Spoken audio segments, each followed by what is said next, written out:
70 ans d'Eurovision, de 12 points, de chansons entêtantes et de tenues, disons, improbables. Sur le papier, c'était censé être une grande fête. Mais dans les faits, ça tourne à la crise diplomatique. Pour ces 70 ans, l'Eurovision est tout simplement en train d'imploser.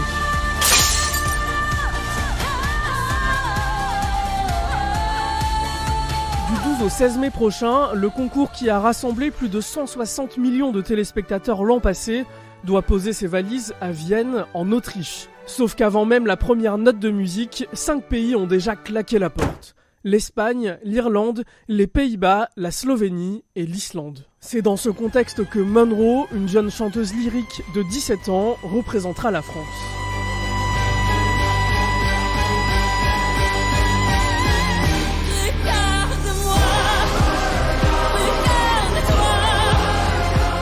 Et le déclencheur de ce séisme, c'est cette décision, le maintien d'Israël dans la compétition.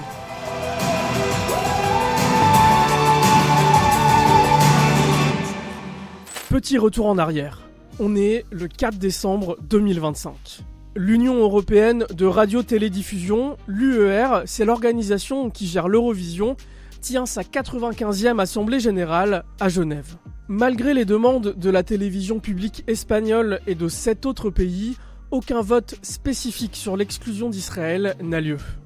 Les pays membres ont approuvé un nouveau règlement de l'Eurovision et ont validé de fait la participation de l'État hébreu. It's no ways a crisis. We've got 35 members or so going to join us next year. Now, I understand the 4 or 5 who might not come. That's their choice. I completely respect that. Dès le vote terminé, l'Espagne annonce son retrait du concours. Alfonso Morales, secrétaire général de la RTVE, la télé publique espagnole, lâche cette phrase. La situation à Gaza ainsi que l'utilisation du concours à des fins politiques par Israël rendent de plus en plus difficile le maintien de l'Eurovision en tant qu'événement culturel neutre. Et franchement, ça faisait un moment que ça couvait. Dès septembre, l'Espagne avait annoncé qu'elle boycotterait le concours si Israël participait. Et déjà en 2024 et 2025, le climat était électrique. Des manifestations hostiles à la participation d'Israël avaient éclaté en Suède et en Suisse. Les artistes israéliennes avaient même été huées sur scène.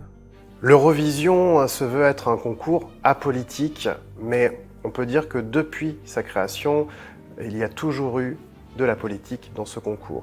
Puisque quand la première édition a été lancée en 1956, on est une dizaine d'années après la fin de la Seconde Guerre mondiale, l'un des objectifs de cet événement est de faire concourir de manière pacifique les anciens ennemis d'hier, autour donc de la chanson.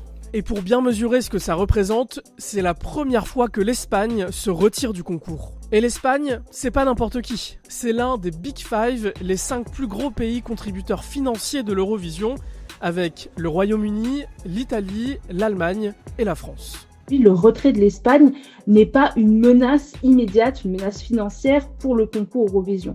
En fait, pour être très précis, l'Espagne est le plus petit des grands contributeurs de l'Eurovision, le premier étant l'Allemagne. L'organisation d'un concours est prise en charge à la fois par le diffuseur national, une partie par l'UER, une partie par les collectivités locales, des sponsors extérieurs aussi. Quand un pays comme l'Espagne n'y est pas, ça veut dire un peu moins d'argent. Est-ce qu'on va partir sur quelque chose d'un peu moins spectaculaire ou non? Est-ce que d'autres financements seront trouvés pour pouvoir compenser tout ça?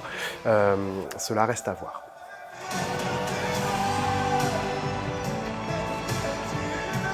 Très vite, c'est l'effet domino. Les Pays-Bas, l'Islande, la Slovénie et l'Irlande rejoignent l'Espagne. Pour un concours dont le slogan officiel est uni par la musique, on va pas se mentir, c'est un poil gênant.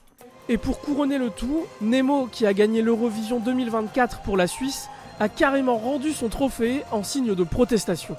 Les tensions politiques et géopolitiques à l'Eurovision se ressentent, que ce soit dans la salle de presse ou dans la bubble, c'est-à-dire l'espace où les artistes sont réunis. Il faut désormais souscrire à un code de conduite. On a interdiction de poser des questions liées à la politique aux artistes candidats. Les artistes aussi sont soumis à un code de conduite. Ils ne peuvent pas parler de politique dans le cadre de l'Eurovision ou même dans le cadre d'un événement qui serait associé à l'Eurovision. L'envergure du conflit, le fait que se répande comme ça une forme de retrait de plusieurs pays, on peut parler de situation inédite.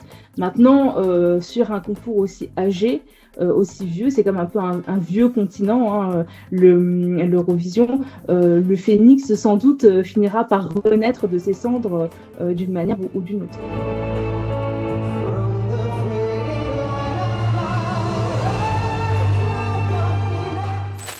Alors pourquoi autant de pays montent au créneau en même temps ? Il y a 2 raisons principales. La première, c'est évidemment la guerre à Gaza, démarrée en octobre 2023, après les attaques du Hamas contre Israël.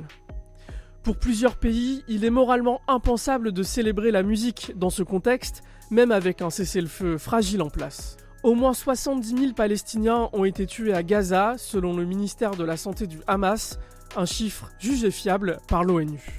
La deuxième raison est propre à l'Eurovision. Il y a des accusations d'irrégularité dans les votes et d'instrumentalisation politique de la part d'Israël. Il peut exister effectivement des appels de la part des ambassades aux diasporas concernées de voter massivement pour le candidat, par exemple d'Israël, et ça peut être aussi le cas pour d'autres pays. Il y a aussi la possibilité pour les gouvernements de payer, de financer des campagnes publicitaires pour leurs candidats via notamment des publicités YouTube, mais c'est quelque chose qui est aussi bien fait par Israël que par d'autres pays. Ça a été le cas notamment de la Suède. Donc en fait, ce sont toutes ces spécificités qui ne sont pas légiférées par les règles du concours, mais qui peuvent être perçues comme des interférences ou des ingérences, mais malgré tout, elles restent parfaitement légales. Pour tenter de calmer tout ça, l'organisation a bien proposé en novembre une refonte majeure des règles de l'Eurovision que les pays ont adoptées en décembre dernier. Mais il y a une question qui revient. Pourquoi Israël reste dans la course quand la Russie, elle, a été bannie immédiatement du concours après l'invasion de l'Ukraine en 2022. L'UER, officiellement, explique que l'Eurovision est un concours de diffuseurs. Et donc quand la Russie a été exclue du concours, c'est son diffuseur, Channel One, diffuseur public, qui a été écarté et qui a perdu son statut de membre actif de l'UER, puisque il lui était reproché de servir la communication du Kremlin et sa propagande. Dans le cadre de la chaîne israélienne Cannes, l'UER ne trouve rien à lui reprocher. Ce qui saute aux yeux dans ce dossier, c'est à quel point l'Europe se retrouve littéralement divisée. D'un côté, l'Autriche, le pays hôte, soutient fermement la participation d'Israël. L'Allemagne aussi. Le chancelier Friedrich Merz est même allé jusqu'à déclarer que son pays devrait se retirer si Israël était exclu. La France, de son côté, a confirmé sa participation. Le ministre des Affaires étrangères, Jean-Noël Barrot, s'est même félicité que l'Eurovision n'ait pas cédé aux pressions et que la France ait contribué à empêcher un boycott d'Israël dans cette enceinte. Et de l'autre côté, les pays qui boycottent ont le soutien de leur population. En Islande, 60% des habitants valident ce retrait selon un récent sondage. Et en Espagne, les chiffres de l'Institut Royal Elcano sont encore plus frappants. 82% des personnes interrogées estiment qu'Israël commet un génocide à Gaza. Alors, voilà où on en est. 5 pays qui manquent à l'appel, un concours fracturé et un anniversaire qui ne ressemble plus vraiment à une fête. 35 pays ont quand même confirmé leur participation et même dans la division, le spectacle continue. L'Eurovision 2026 aura bel et bien lieu. Le diffuseur autrichien, lui, tente de garder la porte ouverte aux pays frondeurs. Die Hand ist ausgestreckt. Ich hoffe, sie kommen 2027 wieder dazu. Mais une chose est certaine, cette 70e édition restera dans les mémoires comme l'une des plus fracturées et des plus politisées de toute l'histoire de l'Eurovision.